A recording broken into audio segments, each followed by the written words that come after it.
All my non-Swiss friends can check out this recipe in the description box.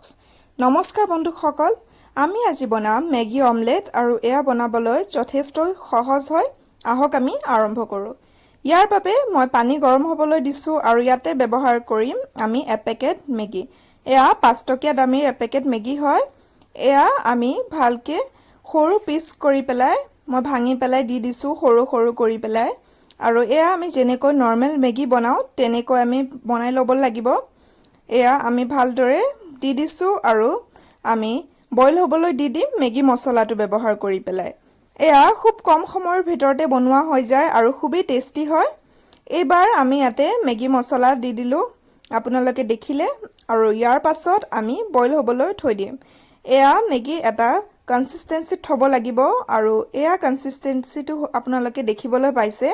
মনত ৰাখিব যে Maggi বনাওঁতে বেছি পনিয়া কৰি আপোনালোকে নথয় অথবা বেছি গুটা কৰি পেলাই নথয়। এয়া হৈ গ'ল আমি এয়া সাইড কৰি পেলাই থৈ দিলো আৰু ললো এটা বাটি।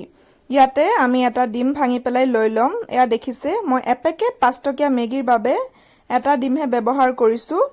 ইয়াতে আমি দি দিলো আৰু আমি এবাৰ ভালদৰে ফেটি ল'ব লাগিব। মনত ৰাখিব যে অমলেট বনাওঁতে সদায় আমি ডিম ভালদৰে ফেটি ল'বলৈ লাগে।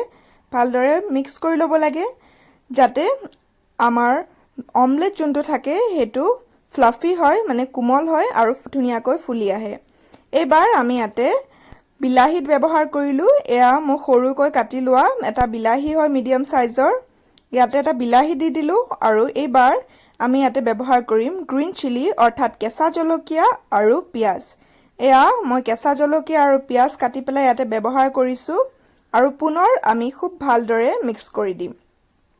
এই ৰেচিপিবিধ বনাবলৈ খুবেই সহজ হয়। আপোনালোকৰ বনাওঁতে খুব বেছি 5 মিনিট সময় লাগিবলৈ পাৰে। ইয়াতে আমি ব্যৱহাৰ কৰিলো নিমখ আৰু নিমখ দিয়াৰ পাছত জিৰা গুৰি আমি ইয়াতে দি দিম। জিৰা গুৰিটো অপচনেল হয় কাৰণ ইয়াতে আমাৰ মেগী মছলা থাকে সেইবাবে জিৰা গুৰি নিদিলে কোনো কথা নাই। আৰু এবাৰ আমি ইয়াতে দিলিম বনাই লোৱা মেগী।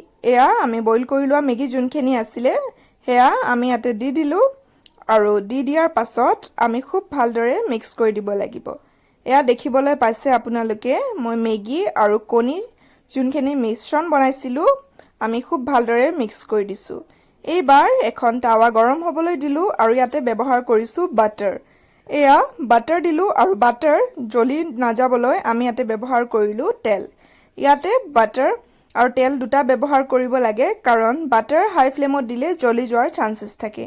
এইবাৰ আমি মিশ্ৰণখিনি দি দিলো তাৱাত আৰু খুব ভালদৰে আমি চাৰিওফালে একে সমান কৰি পেলাই মিলাই দিছো যাতে আমাৰ অমলেট চাৰিওফালৰ পৰা ইকুৱেল হৈ যায় সমান হৈ যায় আৰু আমি খুব ধুনিয়া এটা ক্ৰিস্পি ক্ৰাষ্ট পাও।